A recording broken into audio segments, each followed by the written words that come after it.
So, hello guys, nakatapos ko lang kumain ng tanghalian. So, yung nandito tayo guys sa mangosteen.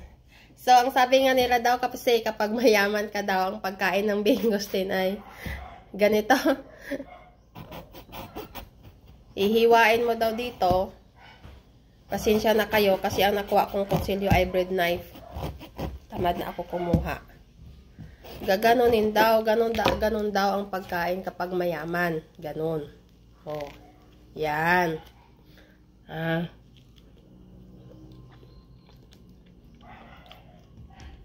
Harap. Ayan. Ang sarap guys, ang tamis. So, heto na. Ang pagkain naman nating mga mahihirap ay ganito lang. O, di ba? Wala nang kutsilyo, wala nang kutsilyo, pabilisan, padalian. O, di ba? Kasi malambot lang naman siya eh. Ganito ang pagkain ng mahihirap. I mean ba? Ang pagbiak ba? How?